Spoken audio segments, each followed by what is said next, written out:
Assalamualaikum warahmatullahi wabarakatuh. Pada video ini, Ibu akan menjelaskan tentang segi 4.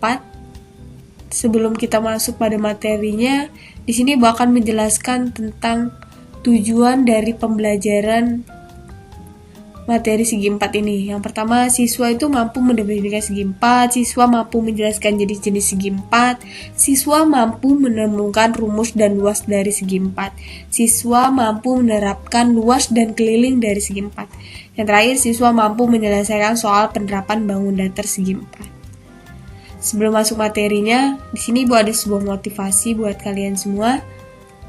Orang bijak belajar karena mereka bisa, orang bodoh belajar ketika mereka terpaksa. Maka belajarlah karena kalian bisa, tapi bukan karena kalian terpaksa untuk belajar. Langsung saja kita masuk pada materi. Yang pertama yaitu tentang pengertian segi 4. Di sini Ibu punya sebuah bangun datar, di mana bangun datar ini memiliki beberapa sisi. Coba kita hitung ada berapa sisinya. 1, 2, 3, 4. Memiliki 4 sih. Terus dia juga memiliki titik sudut. Ada berapa titik sudutnya? 1, 2, 3, 4. Ada 4 titik sudut juga. Bangun datar ini disebut dengan segi 4. Jadi, pengertian dari segi 4 itu adalah, segi 4 adalah bangun datar yang dibentuk dari sisi yang berpotongan pada satu titik dan memiliki 4 sudut. Oke, untuk lebih memahami tentang bangun segi 4, di sini Ibu punya beberapa sedikit games tentang mengenal bangun datar segi 4. Di sini gamesnya tebak gambar. Yang manakah yang bentuknya segi 4? Yang pertama di sini ada kalkulator sama bola dunia. Yang manakah yang bentuknya segi 4? Ya, kalkulator merupakan bentuk dari segi 4. Terus yang kedua, ada makanan, ada sereal dan sandwich. Yang mana yang segi 4? Ya, sereal yang bentuknya seperti bentuk bangun datar segi 4. Terus ada lagi lemari. Ada lemari yang berbentuknya sebelah kiri dan sebelah kanan. Yang manakah yang bentuk segi 4? Ya, lemari itu bentuknya persegi, panjang ya dia. Oke, mungkin itu aja gamenya. Oke, selanjutnya, materi selanjutnya itu tentang jenis-jenis segi 4. Nah, di sini ada layang-layang, ada jajar genjang, ada trapesium, belah ketupat, terus ada persegi panjang, ada persegi. Nah, kita akan membahas satu persatu tentang jenis-jenis segi 4 itu, dimulai dari sifat-sifatnya, pengertiannya, kelilingnya, rumus kelilingnya, dan luasnya. Yang pertama di sini sesuai urutannya ya, Ibu akan membahas tentang sesuai urutannya. Yang pertama berarti layang-layang. Nah, layang-layang ini memiliki beberapa sifat. Yang pertama, dua pasang sisi yang berdekatan sama panjang. Jadi sisi AB dengan sisi AD itu sama panjangnya. Sisi BC itu sama-sama sisi DC. Terus sepasang sudutnya yang berhadapan sama besar. Jadi sudut ABC itu sama besar dengan sudut ADC. Terus salah satu diagonalnya membagi layang-layang menjadi dua ukuran sama besar. Ada, kalau dibagi dua itu akan membentuk sebuah segitiga. Ada segitiga ABC dengan segitiga ADC. Nah, kedua segitiga ini itu besarnya sama atau kongruen. Terus yang keempat, diagonalnya saling tegak lurus dan salah satu diagonalnya membagi dua sama besar diagonal lainnya. Bisa dilihat di gambarnya. Nah, jadi kesimpulannya bahwa layang-layang adalah segi 4 yang salah satu diagonalnya merupakan sumbu diagonal lainnya. Oke, lanjut tentang rumus keliling layang-layang. Kalau keliling itu kan merupakan jumlah semua sisi yang melilingi suatu bangun itu.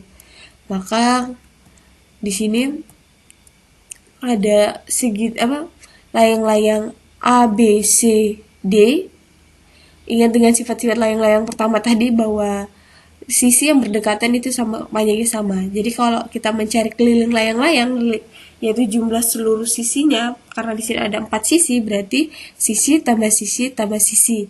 Karena ada dua pasang sisi yang sama panjang, maka rumusnya 2 dikali sisi AD ditambah sisi BC. Oke, langsung saja kita ke contoh soal. Yang pertama yaitu tentang keliling layang. Perhatikan gambar layang-layang di bawah ini. Sisi AD, sisi ini DC 9 cm dan sisi AB 12 cm. Sedangkan AD sama BC tidak kita ketahui. Untuk mencari sebuah keliling kan kita harus mengetahui semua sisinya. Tapi kembali lagi dengan sifat dari layang-layang itu, bahwa sisi yang berdekatan itu memiliki panjang yang sama, berarti kalau sisi DC-nya 9, berarti AD-nya pun 9 karena berdekatan. Kalau sisi AB-nya 12, sisi CD-nya 12. Sekarang kita bisa mencari keliling lingkarannya ya. Nah, jawab langsung. Keliling, rumus keliling sama dengan 2AD ditambah 2AB di sini. Berarti 2 dikali 9 ditambah 12. Pertama karena kita ada yang di dalam tanda kurung, berarti kita harus mengerjain di tanda kurung dulu. 9 tambah 12 berarti 21. 2 kali 21 sama dengan 42 cm. Jadi keliling dari layang-layang tersebut adalah 42 cm. Oke, sekarang kita masuk rumus layang-layang. Di sini kita mempunyai sebuah layang-layang. Yang berwarna merah itu diagonal pertama, yang berwarna orange itu diagonal kedua. Di sini Ibu akan melihatkan sebuah ilustrasi dari layang-layang ini. Nah, layang-layang itu kalau dibuka ternyata dia akan membentuk persegi panjang. Masih ada yang ingat rumus luas dari persegi panjang? Iya, panjang dikali lebar. Ingat ya, diagonal pertama itu yang berwarna merah, diagonal keduanya berwarna orange. Boleh juga terbalik, tidak apa-apa, itu hanya penamaan saja. Nah, karena di sini lihat diagonal yang merah atau diagonal satunya itu bentuk hanya setengah, sedangkan yang diagonal keduanya yang orange itu membentuk utuh, maka rumus dari luas layang-layang itu adalah setengah dikali diagonal 1 dikali diagonal 2. Atau L sama dengan D1 dikali D2 dibagi 2. Itu rumus dari luas layang-layang. Langsung saja kita ke contoh soalnya biar lebih paham lagi. Sebuah layang-layang ABCD dengan AC 24, terus DT-nya 9 cm, TB-nya 16 cm, tentukan luas dari layang-layang ABCD. Di sini kurang lebih kalau kita gambarkan dari soal itu bentuknya seperti ini. ABCD berarti T itu titik tengahnya ya. Berarti A ke T itu 24, terus D ke T 9, T ke B itu 16. Langsung aja kita cari bahwa rumus luas sama dengan setengah dikali D1 dikali D2. D1-nya itu kan AC-nya kan udah ketahuin, AC-nya 24, berarti D1-nya itu 24.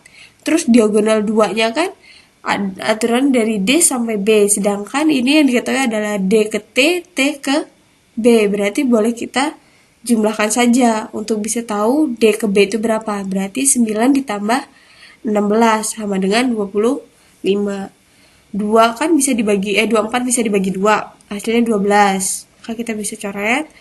Berarti 12 dikali 25 sama dengan 300 cm persegi. Kalau buat luas, satuannya itu cm persegi. Jadi, luas layang-layang tersebut adalah 300 cm persegi. Oke, selanjutnya kita akan membahas tentang jejer genjang. Nah, sama kayak layang-layang, jejer genjang juga memiliki sifat-sifat dari jejer genjang. Yang pertama adalah panjang sisinya yang berhadapan sama dan sejajar. Jadi sisi AB sama dengan sisi CD dan dia sama besarnya dan sejajar. Begitu juga sisi DC sama AD. Terus yang kedua, sudut yang berhadapan besarnya sama. Nah, bisa lihat sudut C sama D itu kalau dijumlahkan yang sifat nomor 3 itu besarnya 180 derajat. Jadi misalkan sudut A tambah sudut D itu 180 derajat, sudut A tambah sudut B 180 derajat. Diagonalnya saling membagi 2 sama panjang.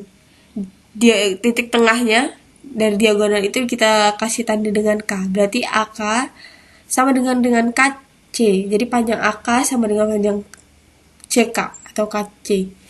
BK sama dengan panjangnya juga dengan KD.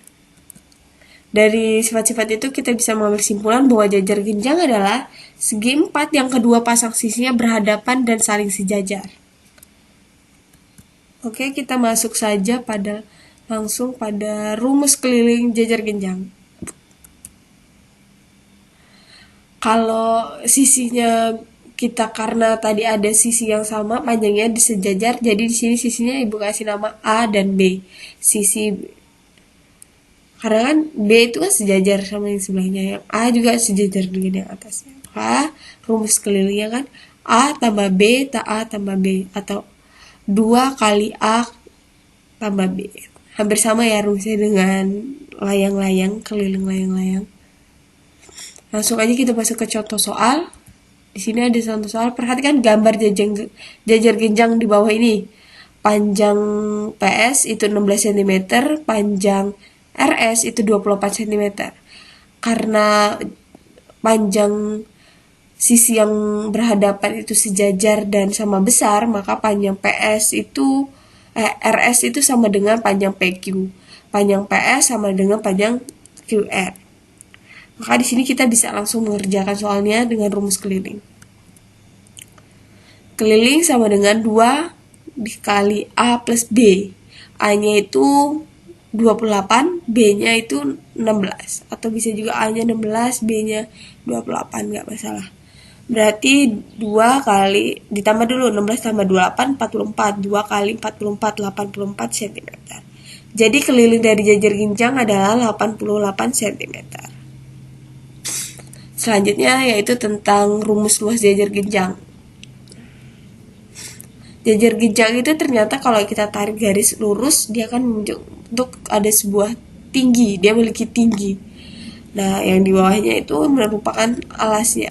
Jadi kalau kita bagi 2, sesuai dia tingginya itu ternyata dia membentuk 2 bangun datar. Yang pertama ada bangun datar segitiga dan yang satu lagi bentuk trapesium.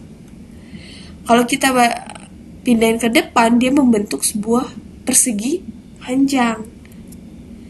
Nah, jadi luas jajar genjang itu sebenarnya sama dengan luas dari persegi panjang.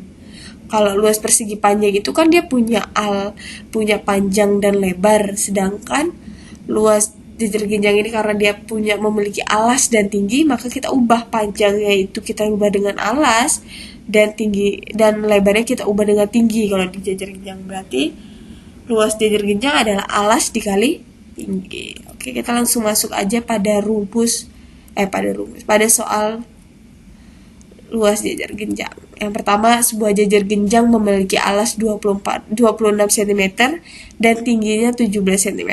Hitunglah luas dari jajar genjang tersebut. Ingat bahwa rumus luas dari jajar genjang adalah A kali T. Di sini A-nya kita sudah punya, T-nya juga sudah punya, berarti kita bisa langsung menyelesaikan masalah ini. Diketahui alasnya 26 dan tingginya 17 cm, yang ditanya adalah luas jajar genjang, maka kita bisa jawab rumusnya langsung. Luas jajar genjang adalah A kali T, A-nya 26 dan kali T-nya 17, yaitu 442 cm persegi. Jadi, luas dari jajar genjang adalah 442 cm persegi. Sekian video dari Ibu, terima kasih telah menonton. Ibu akhiri, wassalamualaikum warahmatullahi wabarakatuh.